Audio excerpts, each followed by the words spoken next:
Hello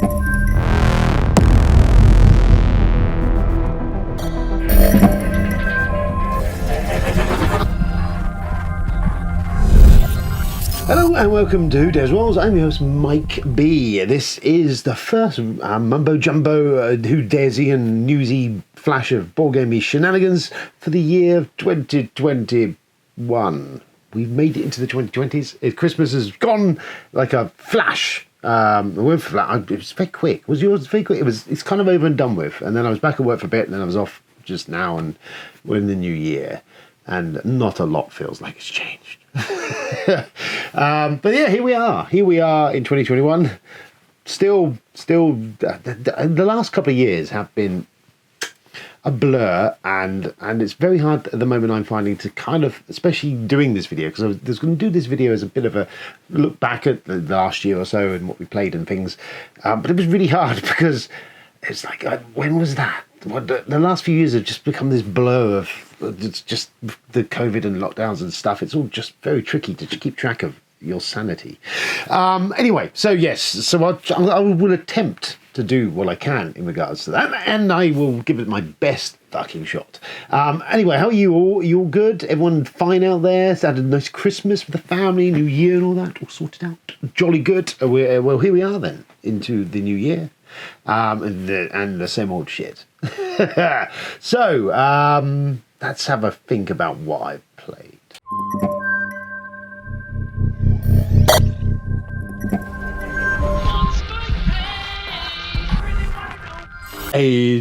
So what have I been playing? Well, I've mostly been playing the two games that the lovely folks at Board and Dice sent me. Now, Board and Dice will know who were the publishers of Mandala Stones, which I reviewed this year. So I definitely played that this year.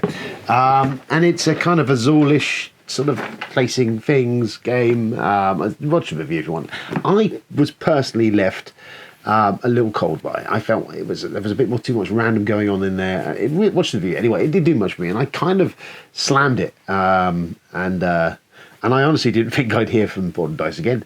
However, they, as you would have seen from my last video, they sent me a couple of games to look at. Now, Origins, First Builders, was one that I had been teased by, and I thought, I quite like the idea of that, so I requested if they could send that. However, they also sent me Tubunasa, Builders of I'm going to say that. It's all to do with the Bronze Age, I know that much. I have to say, when it first turned up, I hadn't a fucking clue about this one, other than it's from the designer of some of those tea games. There's another tea game, Tubunasa, all that stuff. Tawaka-akan or something was the other one. Anyway, that stuff and things. So this was apparently set in the Bronze Age. So what I decided to do, we need to play it. I haven't had a chance to sit and normally if I'm I'm leading off the track of it. If I'm going to teach a game, teach one of my groups a game, and I'm going to take it along, I will normally, the process I will go through is I will get the box, get the game ready, I'll lay it out, set it up first of all on the board. So I set it all up in front of me so I can actually understand how the setup works. So that also is really handy, I find, when I'm bagging a game or whatever I'm doing, to keep it in a box, because then I can start going, okay, all those bits need to be there, all those bits there. We won't enter into the Eric Martin video recently posted on BGG to further go down the rabbit hole, but if you want to go and find the videos Eric posted about his methods for putting away games, and those of a gentle persuasion, probably shouldn't do that. Mine is not quite to the extreme levels of Eric, but I can see where he's coming from in that. Keep it simple, stupid. So anyway, I will set it up so I understand the setup, and that, as I say, will give me some nod in the direction of when it comes to putting the thing away, how the best to do that, and how best to get it out. So I'm kind of thinking of that. And then I will nearly always at least play through 2 to 3 rounds of it with like a 3 or 4 player count of me just running through the rules.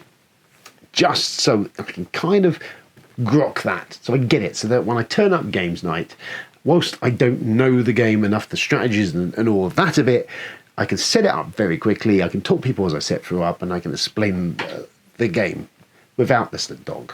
Do you want to see the dog? New Year? Oh, you're heavy. Oh.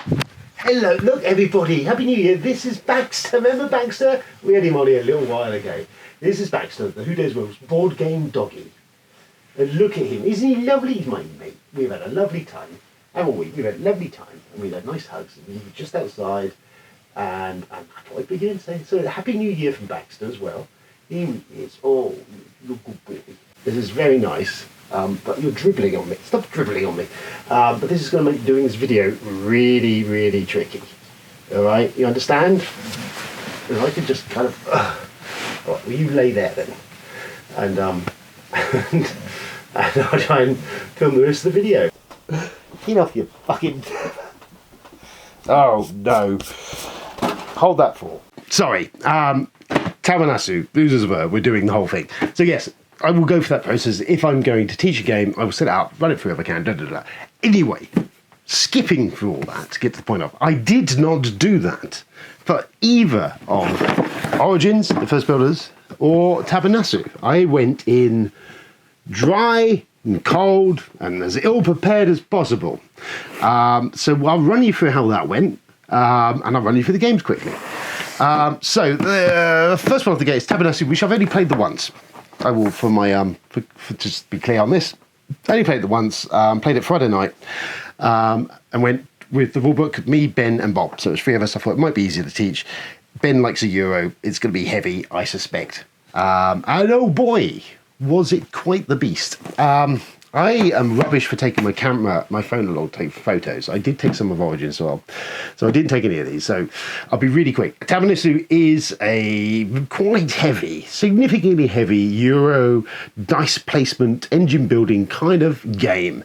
In a real quick nutshell, you have three areas on the board where you can build properties on, and you can do that by laying like a blueprint, like a foundation of a specific colour. There's 3 or 4 different colours, 3 colours in fact, that you can put foundations off on there. When you place a foundation, there's items on the board that if you put it on, you can get those items back. And you can build a foundation up to 3. And then once you plonk one of your houses on it, you've built a house and you can score points for that. Up until that point, you don't own it. You can't score it as such. Someone can come along and steal your foundation you've built by plonking one of their houses on. You will get some points for it. However, you're then not going to be scoring points later on. So there's that. So there's these free zones there where you can build and do stuff like that and pop gardens down and things that give you extra points for your properties. Over here's a docks that you can go into and put your counters on them. We will give you kind of ongoing game effects, which will either give you different points for doing stuff or whatever. There's stuff that kind of ongoing and will give you bits. And then at the top middle of the board is somebody's got a weird name, Ziggurat or something space, which basically is randomized with tiles that go down, and they are kind of where you're scoring most of your points. You go up different bits, tracks on there, and depending how high you're on the tracks and what resources, and more importantly what points you'll score when you score the building areas. But there's also these 3 tiles can go down will give you different areas on the board where you'll get extra points for, so they're all different depending on when you randomly lay out the game. And there's barges in each of these areas with different colours dice on them. There is a preset set on the board, but there is modular boards, rafts you can put down to kind of randomize the game as you play it. So it means that every time the colored dice will be at different locations. And essentially what you do is you have these 2 meeples that you go to. You initially start in one location. You send one guy, the taller meeple is basically where you're going next. So you pick a dice from the barge where you are, and the number on that will send you to wherever you're going next, what area you're going next. So you kind of could choose where you're going, but sometimes you're limited by the dice that are there. So that goes down, and then you take your actions in the zone you're in, and then at the start of your next round, your little meeple there moves to where your big one is. You pick up dice, and then you complete the actions in the zone you're in.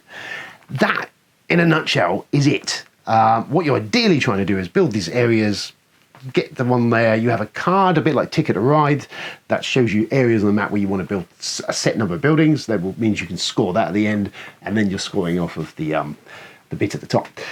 So I've skimmed through that, and I imagine some of that has gone through your head. We played 3-player of it. We taught from the rulebook. It's not ideal, as I know. I appreciate this. We did get going. What I found with this was, whenever a barge empties out, you score. That's another thing, which is what I was about to come to. Is it was really the rulebook wasn't, whilst it's telling you exactly what to do, it doesn't do a very good job of actually really fully explaining what you're doing and why. And I did find as we were playing it that slowly little nuggets of it started connecting dots together, and especially when we emptied a barge and we scored about, okay, we're doing that. And by the end of it, I kind of understood what I was doing and how it worked, but really hadn't formulated a strategy, how best to play that game. I will say that. Oh, there's the microphone. It's not gone well, is it? Not gone well. So, anyway, Tubunasa, Builders of Ur. It needs some more plays. I need some more plays of it. It is a heavy box. There's a lot of stuff in it. At the moment, I'm like, with that. I can see what it's doing. It's heavy. The theme doesn't really grab me. Let's be honest. It's a Euro. It's a bit beige. So when I go down in this moment, there is definitely people with the T-Series games I am sure will adore and love this. It is pretty heavy going. There's a lot going on. Lots of spinning wheels. But at the moment I'm left kind of going, none of it I found massively thrilling. I didn't find anything like really, you play a game and it just zings and you go, ooh, I like that. I understand what that's doing. I think I can get good at this and I want more of it. You know, it's like, ooh, that's nice. It's like slipping into a warm bath. I just love it.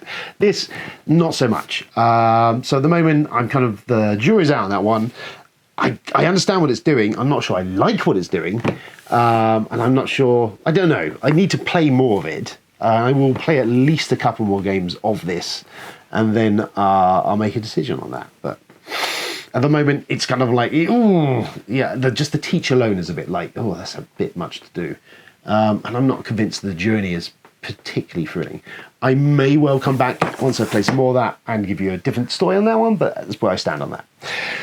So there was that one, and then I also sent Origins, the First Builders, which just looks a little bit more interesting, doesn't it? The basic gist of this is it's another dice placement engine building Euro type thing. Aha! Here we are. What I will say going for its favour on this one is, number one, this looks 100 times better than that game. There's a lot more art in there. It looks gorgeous. It's a pretty nice put together game, and just the theme kind of ekes out a bit better. There is still we're talking pasted-ish, but the theme's there, and I understand what you're doing, and it kind of works, but it falls away really kind of quickly. But what I will say about this one is, unlike that Tubunasa, this one, we did the same thing. I taught this to the Sunday Night crowd, and we played it off the wall, but that again was 3 players. That was me, Jamie, and Tony, and we went for the rulebook and learned it. And to be fair, we got through it and actually grokked it within a round, and we understood what was going on, and played a fairly decent game of it. There was definitely mistakes made. I'm aware of that. I did, and some others did, but I got to the end of that going, okay, I like kind of what that's doing, and I enjoyed that process. You know what we're talking about? That warm bath thing? Okay, nice. And then I played the second game of this Sunday night with Robbie included, and that really went well, which I'll come back to in a second. So Origins, First Builders, as I said, is a dice placement engine building game for board and dice by designer Adam Kopacki. I don't know the name, but I will look into it because actually this is good. So the idea is you're aliens, I think. I don't know. You're building civilization. You're using advanced technologies. On your turn, you can do various things. Across the top of the board, and I've taken some photos while I was playing this the other night, so bonus for you. Top of the board, there is various mothership, these big plastic discs, where you can send a dice of the colour that is to do the actions there. Now, in your game, you have a game board in front of you. You have these little trays, plastic trays in your player colour. What hold dice? You start with 2 of them at the start of the game. And as the game progresses, you can spend more grain, wheat resources to buy more of these. So you can potentially have, I think, up to 6 of these. These hold dice, so you can gain dice from the board by doing actions. And they come in front of you, and you use them like workers. The cool thing is, where these motherships are, they're like dials that rotate every time that you visit them. So you visit it, it rolls around, it gets more expensive to go to. You need that number of dice to go and use it. If you don't have the number, you've got less than it, you have to pay wisdom, which is one of your resources, to bump up the score to be able to use it. If you go to one of these with a 6 level dice, you get to do both the actions and then the bonus action, which is represented by the colour, which is all kind of cool. And that's all good. So there's the top actions, you can do those, which essentially is one of the 2 actions at the top, unless it's a 6, and then the bonus coloured action if you've played that coloured die to it. Any die can go to any of the actions, but if you use the coloured die for that action, you get the bonus bit. And they're randomized at the start of the game, so it's a nice touch. You can also go to the fight arena area down here, which is this battle area, which is an action which will push your marker around this board. And essentially you either move it round per turn, or you do a battle, which is depending on where you are on that ring as it's gone round, you will get the resources you're sat against, and you'll score points for every one of the blue symbols you can see you've gone past during the game, plus for every other player behind you. So you can, a 4-player game, you can usually rack up 5, 6, 7, 8 points once you move around that a bit. And there's bits of resources to be got. The key thing, remember, on this one is it always at the end of a round will reset your marker back down to the nearest of those blue symbols. So if you've travelled but not jumped over the next one, you'll regress back down to there and have to climb back up by using actions. So there's that you can do. There is this score track on the right-hand side of these 3 tracks, which have a card above them, which are related to the various Aquarius and star signs. It's kind of Battlestar Galactica, I think. They're randomised to start a game. 3 come out, and there's a deck of these. They come out, and they are collected a couple of ways. But number one, the player, whoever goes above the top, goes along the track and is higher up to the track at the end of a round, will gain the card for the one they're at the highest up the track on. But during the game, there is an action to spend a stone, I think it is, to move twice up this track and then take the card, the track you moved on. Whether you're on the top slot or not, you get to take the card, and at least you use it for the rest of that round, which is a nice point. Plus with this, at the end of the game, you score points depending on where your markers are on those 3 tracks. They're the highest up one, you forget that, you don't score anything for that, but the next 2, you score the sum of the 2 locations they are on that track. And it starts quite low, and it's kind of a trog initially to get to, but if you get over 2/3 of the way out there's some big numbers there, and large opportunities to win. So that's the game. Once you've put your dice out and you play your actions, when they come back to you, they increase in dice value. If you have a 6 going up to a 7, which is impossible as we know, it will then basically dissipate, appear down the bottom of your board as a score track if you've got spaces for it to fit in there, and it will tie into this plastic miniature you have, this guy, which name escapes me now, but essentially he is a worker that doesn't require the dice numbers to land, so you can use him anywhere. It's kind of like a bit of a he's a plastic thing that allows you to go to anywhere without requiring a dice. Okay? The bonus thing is, as you get these dice locked in down the bottom of your board, he then takes on the abilities to also do the bonus colour action, depending on what dice are down there. And there's score points to be scored at the end of the game for them as well, and other stuff. I won't go into the minutiae of it, but that's it. So that's pretty much what you're doing. You're playing out your dice, spinning these wheels, doing the actions. You can. Oh yeah, the other thing I completely forgot is you're building. You've got buildings as well. So on the other side of the board, you've got 2 start buildings, which is a core or gora, I think it is, which you can build bits off of hex style, and then you've got the towers area here. How this works is every time you build a grid of 4 of these hexes down together, you can basically place a die in amongst them to score that area. Any colour tiles that match the dice that's gone down will activate, and they can give you all sorts of interesting abilities. Just running off the top of my head, the yellow building areas give you resources. The blue relate to those 3 tracks I was talking about. The purple, I think, manipulates dice, mostly, just dice manipulation, things like that. And the red will affect that battle track. So yeah, you can score that. The towers relate to, depending on how many dice you've got out in these suburbs at the end of the game, the higher the tower you've built by paying gold to build it up during the game, the higher that is of the colour of those dice are. That works essentially, is times the total of how many dice you've got out there, the values on them. So getting out high value dice out there is a really good move, and you'll score that at the end of the game. That's the other thing you do. And when you place the building tiles, you do the action on them. I know that was a random scattering of thoughts and stuff, but that's the gist of the game. It's really good, okay? I really enjoy it. The first game we played with this with the 3 of us, I did quite well. I spent a lot of time on the military track. and managed to suss a way of kind of bouncing backwards and forwards and getting lots of gold and building an area on the board. So it was kind of miniature track and buildings, and I did well. I scored all right. Tony was trying to do the score tracks and didn't do so well, but mainly because I called the game early. I kind of ended the game by going for stuff that would finish the game off, and the game ended. Anyway, it ended, and he didn't quite score what he should have done.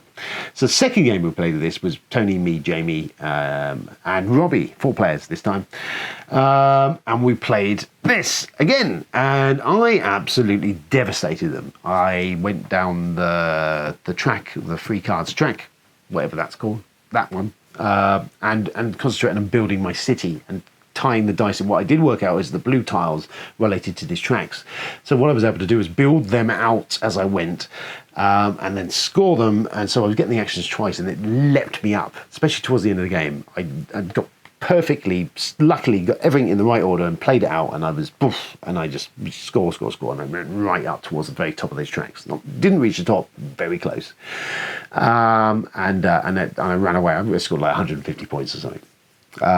So yeah, it was good. I personally, this, like Tapestry and other games, I said, it's singing to me. It working. My brain is in tune with it. I love what it's doing, and it's just and it's not too much to throw my head off. And I just loved it. I really enjoyed it. I really enjoyed it. I need to play some more, but essentially, as we stand here now, if any of that sounds interesting, you and any of that's your thing, really enjoying that. I've only played 2 games of it, but really enjoying what that's doing. Clear, like that one. But yeah, the other thing I did mention is when you're scoring building areas, there's also some cards that are randomized out, and they've got patterns on them. If you can match the patterns by the buildings you put down, you'll score points off them, and you can do that subsequent turns. So yes, of the 2, as we say, Tubunasa and Origins at the moment, I'm firmly on the side of this. This is really cool. I like that it's just that sweet spot of complexity, but I also like that it's not too tied in. It's a little bit random there. There's the cards are randomized, there's a bit of options there. The wheels go down, are randomized, there's some options there. There's obviously dice rolling involved to a certain point at the start of it. There's just that sweet spot of random that I like in a Euro. That means that there is a little bit of chaos in there. And I like that. That's what I want in them. I don't want one which is more this, which is this kind of very kind of tied down tight sort of thing. At least my feelings are from this for the first play I've had of this. It doesn't have that zing that this has. So we'll revisit that. But yeah, at the moment, Origins First Builders from Board and Dice. I've only played it a couple of times, but really enjoying that. It's not doing anything new, I don't think, really, or innovative. I don't in any regards to that. But how it all works together is smooth. It plays really well. It's not actually that hard to teach. We did do it. It plays about 3 hours or so. I must admit, with 4 players. But we zinged through and taught Robbie it. So I think with repeated plays, you can bring that down. But I've never had a problem with times I've played games. I could quite happily play a game 3-4 hours. If I'm enjoying it, I don't give a shit. But yeah, anyway, Origins, First Builders, really taken with that. Very good. Enjoyed that. Lovely. So played those. We played, I think it was Zookeeper, Ben bought. It's a game that he bought for his nipper. It's kind of pandemic-ish light, but there's animals escaping from the zoo. Nice wooden miniatures and stuff like that. I have one image somewhere that flash up here. He wanted us to play it, so we played that, and it was all right. It was fun. It was a kid's game, but with a little bit more going on. I definitely can see it would work to muggles. Aesthetically, it was fine. It was all right. I would say on that survive level of kind of gameplay complexity. There was a lot random in it. But it was all right. It was fun. And then the other night, I dug up Chronicle, which is by the designer, I believe, of Love Letter. This, I don't know why, never had the love that Love Letter had, but this is a little bit more involved. It's a trick-taking game. With a bit of Love Letter flair. You have cards with different abilities on them. Start of the game, you turn a card over, it tells you what the scoring parameters are of the game. And then everyone plays into tricks. If you match certain trick colours, then you can use the abilities on the cards to manipulate stuff in front of people, take stuff off of them, and all that sort of stuff. And it's, you know what, it's a fun little trick-taking game. It's just got that level of a little bit of meat to it. Means that it's not just doing that. And I like it. And it sat on my shelf, and I thought, you know what, I'll dig it out and I'll teach them. And I think they enjoyed it. I want to play more of it again because it's one of those, it's really a cool, neat little game. You know, if you can get, I don't even know if this is in print. This come from Z-Man, so I don't know. But highly recommended. Really, if it's still available, you can track it down, and it should hopefully be relatively inexpensive. It's a damn good game. Plays up to 4, I think it is. Yeah. Oh no, maybe plays up to 5, 3 to 5. But it whizzes on. Once you understand what you're doing, you can whiz along quite quickly with that. It was recommended. Good game. Like it.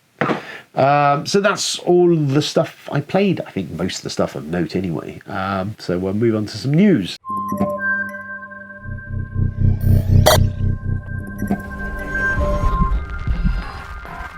Here is the news.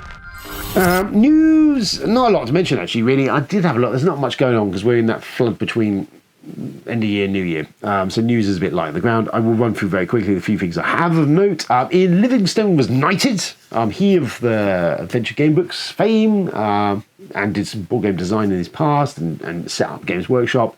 Lots of ties to the board gaming industry. And definitely for the British side of board gaming industry, had a big effect on how things progressed and how things have progressed. And was part of my youth growing up, essentially. The game books got me into Dungeons and Dragons, essentially, I would have probably thought. I know I had them about the same sort of time, but it was definitely an inroad into D&D, but I sat on my own before I got a group of people like-minded. So yeah, hats off to him. Well done, sir. It's Ian. Jolly good for him. Slightly sadder news. This one came out of left field a little bit, and you kind of sit there and you go, fuck. Is Jamie from the Secret Cabal. If you've listened to Secret Cabal Gaming Podcast, I highly recommend it. I've not listened to them for a few years, and I've actually just recently got back into listening to them amongst some other podcasts because I've been walking to work, and I've got about a 45-minute walk that I can fit in some podcasts into. And one of them was Seekable. I kind of dive in. They're a group of gaming guys that have been around for 6-7 years now, I think it is. They were one of the early ones I got into when I first started in the hobby, and I was starting on my podcasty things and stuff. They were definitely, I looked at, I thought, yeah, they do some good stuff. It's just that natural banter between the guys as they all play together. Jamie's not been well. He's had some health problems, and but not diagnosed as such, and it didn't seem to be an issue. Then announced in the last week or so, he's announced that basically he has esophageal cancer, I believe it is.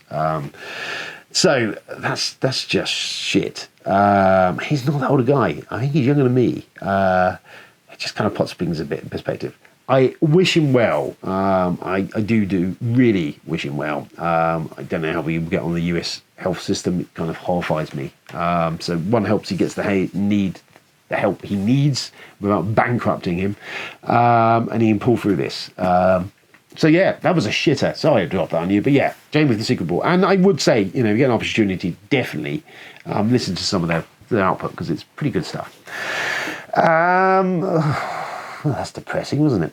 Let's do something else. So 2021, that's it. I kind of did, this is a general meander roundup of 2021. And I'm going to need a Dr. Pepper, I feel, before we go any further into this, because I'm drier than a nun's snatch at the moment. And I'm going to be talking like, by the end of it, and it won't end well. So, go and grab yourselves a cup of tea, intermission time, folks. I'll be back shortly after, I have a fag and have a Dr. P and a wank maybe, and I'll be back here ready and invigorated to crack on. Now it's time for ice cream. Or maybe some nuts. A cool glass of orange. Why not try a hot dog? Or the real thing, a cool, refreshing Coca-Cola. From the sales staff and in the foyer. Now. Oh, we're back. Everyone rested good. All good. Everyone settled. Lovely. So this is it. This is my list of games from 2021 that I remembered playing. Stuff that drew attentive to me, and I may well throw some more stuff in as I go down this list as I go, oh yes, and I also played that, but this is mainly the things that are kind of still floating in the peripheral of my cerebellum. I think that's a technical term for my head, and it's there and I remembered it, and it's not yet gone, and it's written down just in case I do get struck by the what's that? The thing that I can't remember. Anyway, here we go. So stuff in no particular sense of order or rhyme or reason, but stuff that's coming out, jumping at me. Ankh. Ankh was a good one. It came this year. It was Kickstarter. I did a couple of years ago, I think, from our good old buddy Eric Lang. Dudes on the Map, Egyptian theme. I've not played nearly enough of it, but what I have played of it, I did enjoy. Very chess-like almost in its how it plays. It's a counterpoint to Blood Rage. It's not the same. I like it's doing a different thing. Never cared for Rising Sun. I just tried to get it, and I really just didn't grok it. Even though everything in it should have been just blowing wind up my skirt and my tackle flying around willy-nilly, as it were. But it didn't do it for me. Anyway, so I got rid of it. So anyway, Ankh, yeah, really good. Obviously, I've got all the Kickstarter bling, which I'm sure helps. And we played the Pharaoh expansions last time I played it, and that really kind of made it sing. And I think there's a lot of legs in that. I need to play it some more, so we'll go into it at some point. King's Dilemma comes to me. That was one was new to me this year from a year or two ago, but it's one I played this year, and we thoroughly enjoyed that. Really enjoyed what it's doing. It's this grand sweeping storytelling game of this kind of Games of Thronian universe, and it did some exciting things I didn't think it was going to do, and I enjoyed it. It's clunky. The mechanisms around how the game actually works kind of are there to just make it do its thing, but the gold in that game is that storyline, those cards and the opening stuff, the legacy element of it, and you plunging into this fantasy universe and fucking it up. And it was great. And there's the Queen's Dilemma coming, but that's been put back now until next year. But it's definitely something, I think, if they can really nail tying the game mechanisms and that theme and everything kind of working much smoother together as one whole entity, it's going to be gangbusters. Absolutely fucking amazing, I think. I hope that's what they've got planned. I've seen some shots and they're doing the game board looks much more like a fancy map and stuff, so I feel that's where they're heading for, and if they can nail that, they're on to something very sweet. But if you get King's Dilemma, and it's not cheap, I will acknowledge that, but if a group of you maybe chip in and you're like-minded, it's really good fun. Really enjoyed that, so that's highly recommended coming from there. One that's got a lot of type of play this year is Dune Imperium. Really enjoyed Dune Imperium. It's that hybrid game. Obviously it's June, so we know, ooh, June.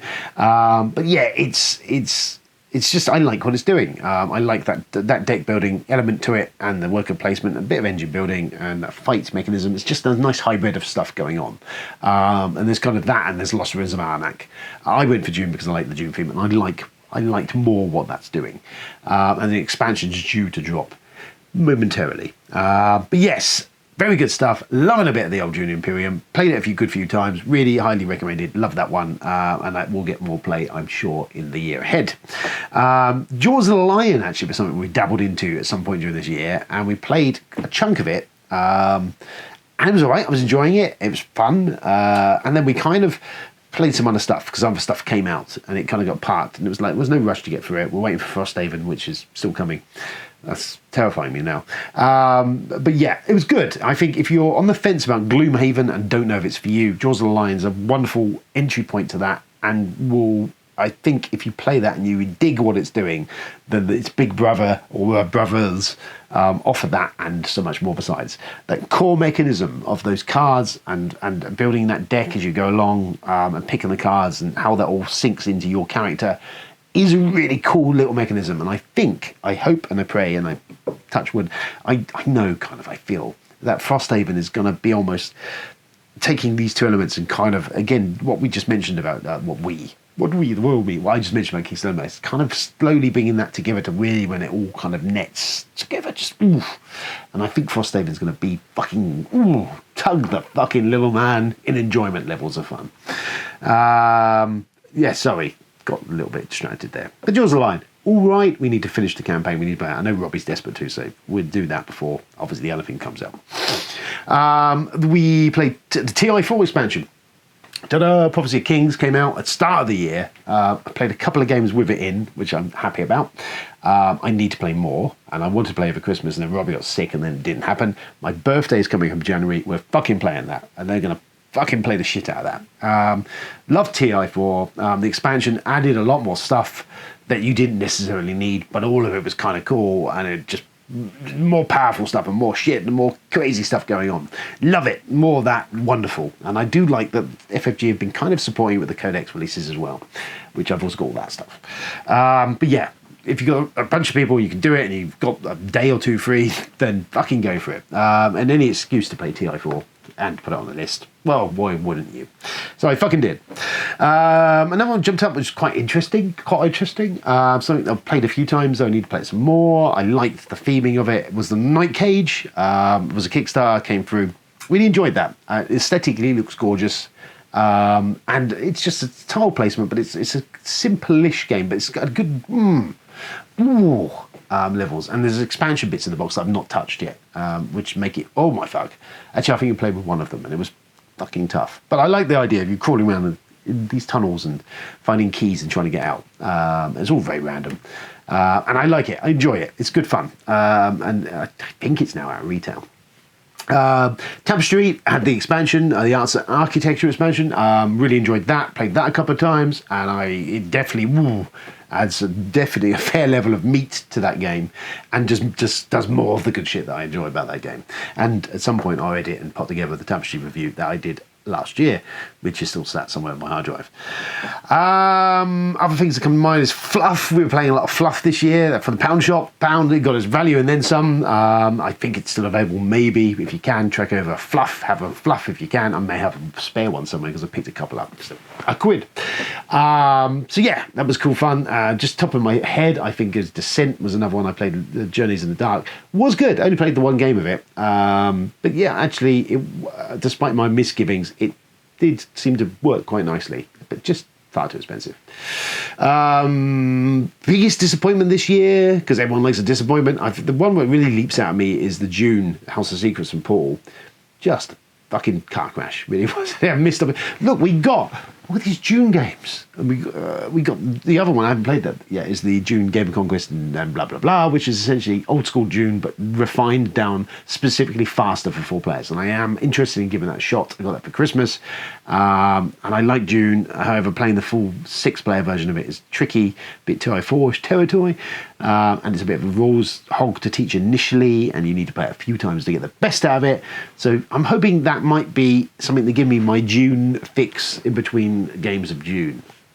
But yeah, June House of Secrets, disappointing, very disappointing, just on every level. Really, there's supposedly 2 more of them coming, and they're still persevering in that, but I'm kind of out at this point. I don't see how there's any salvaging of what happened there. The less we talk about that, the better. Dreadful Circus from Paul was quite entertaining. That was good, and I don't think I dropped a review of that ever. I think I filmed it and then deleted the video accidentally, so I'll maybe get back to that. But the Dreadful Circus was entertaining and fun. I enjoyed what it did, although I know Bruno for duty, good old Bruno, been hitting the old plonker game, was on Board Game Geek, splurring some stuff about the rules were wrong and stuff. Car crash waiting to happen there. Lovely, thank you, Bruno. The gift that keeps on giving. And I think that's it.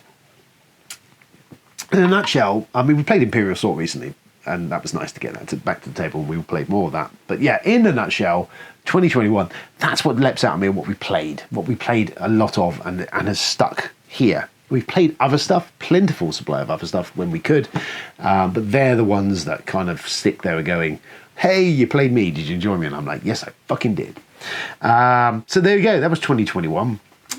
We now slide like a cold piece of sweet corn down the edge of a toilet pan, where that was coming from or going to, into 2022. Where am I at with 2022? What's my gaming resolution? What's my plans for this year? Honestly with you, I don't have a fucking clue. I think similar to what I said last year, I think, and I'm definitely doubling down on that, is I am pretty much now done with Kickstarter, unless something really, and they have to be fucking amazing, comes out to Kickstarter. I'm all game fan or whatever.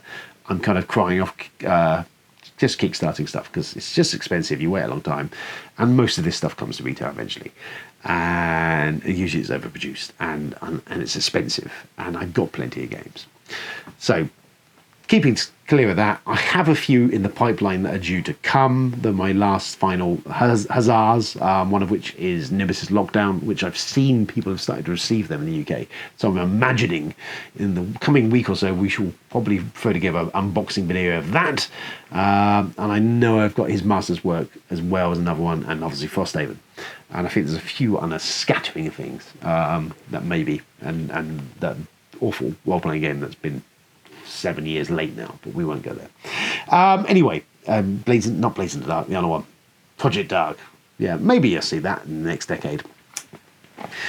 So that's plans for the year. I want to get playing more of the stuff I enjoy, playing more into my collection of the stuff. I'm going to thin it out more this coming year because I'm not playing all this stuff. I'm 50 in January. Fucking 50. When did that happen? So, you know what? I've got maybe only so many gameplay days left in me. I'm not getting as many of these as I should do. I don't need all this because I'm never going to get to play all this in the next 20 years, really, to any capacity. So what my plan is to thin stuff down, buy less of it, or at least trade stuff out, get stuff out of the collection faster, because there's no point having it. Some of it you collect because we're collectors, and it's nice to have those things that we like, and I get that, and I have some stuff that I won't part with because I have it, but I'm going to be a little bit more mercenary going forward, and definitely there's no need for the sheer amount. You don't need all this. You need less of this. Get less and enjoy it more. Less is more. So that's the plan. Buy less, play more of the stuff I have, and do that. And I think that's a good place to be at. If I get sent review stuff, fine. Excellent. I don't have to buy that, and hopefully they're good. So I'm still be doing that.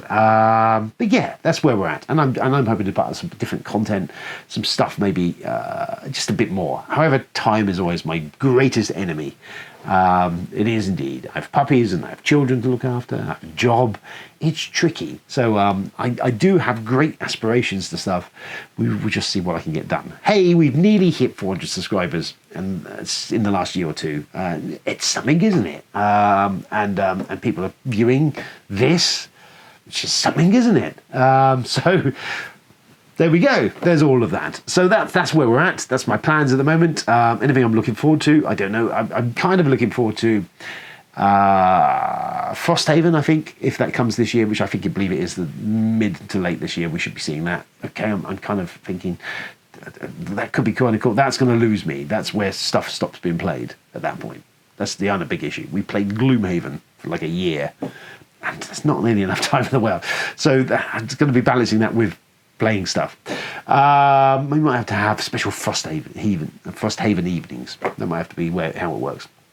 But yeah, I'm trying to think. There's not a lot jumping at me that I'm aware of. I mean, I'm sure there'll be surprises as we go down into the new year. Not a lot's been announced, I don't think. So there's a lot of stuff come out in the last few years that I've not played or discovered yet. So there's stuff probably just there that's sat there that I better pick up maybe at cheapish and go, this is fucking good. Why is someone playing this?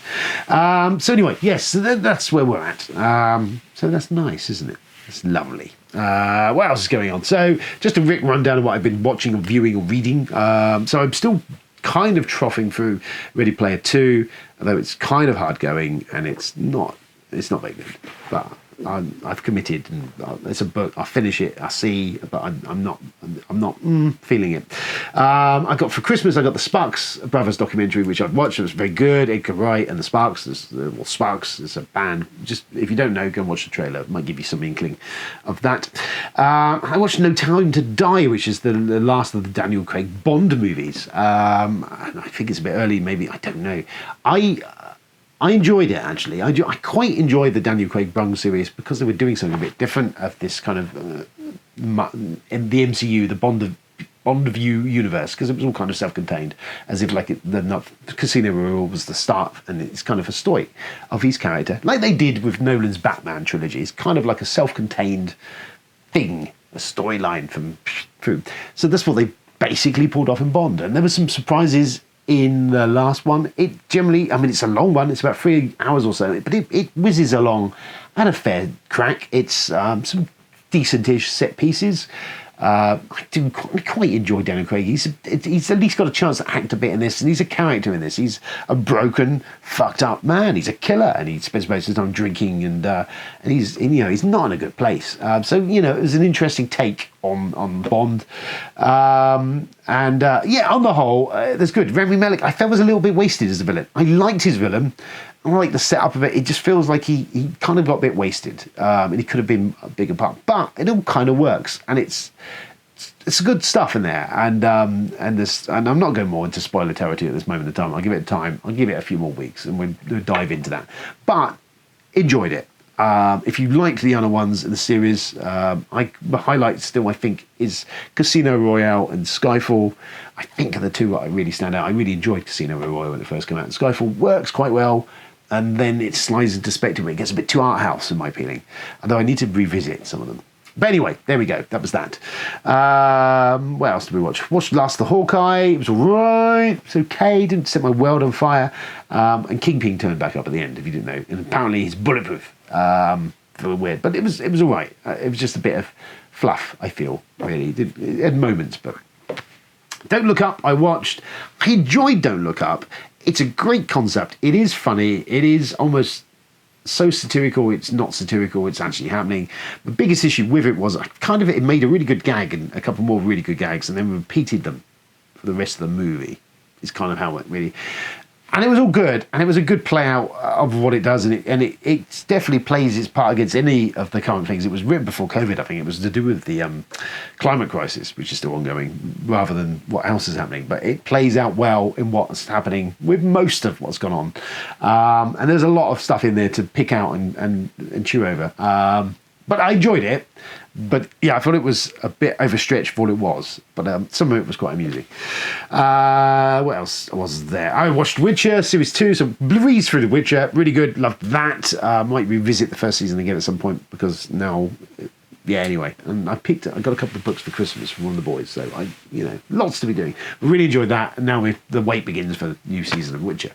That's the stuff that's jumping out at me. I've watched other stuff, and did other stuff, and seen other stuff. Oh, The Expanse, still watching, but I haven't watched the last couple, because I'm busy. And Boba Fett, which I thought was a bit, we'll see how that plays out. Anyway, so that's it. That's it. So this year, we'll see. That's me done. That's me for this episode. This has gone on a bit here and there, and you had all sorts going on. It's been quite the roller coaster, hasn't it? The year ahead, maybe I'll get to a con. That's a thought. That's maybe UK Games Expo this year. It's lots of touching of wood. Hopefully, maybe that can come past because I miss a convention. I will be there in a reduced capacity because it's fucking expensive now. That's it really. I don't know. I've got no other aspirations. I'm 50 in January. Jesus wept. When did that happen really exactly? When did you at a certain point you're in your 20s and it's fine, there's the life ahead of you, you hit your 30s and then you have kids and then you lose like 20 years of your life and it's just a blur. And I'm like, fuck. Fuck, this is like the halfway point.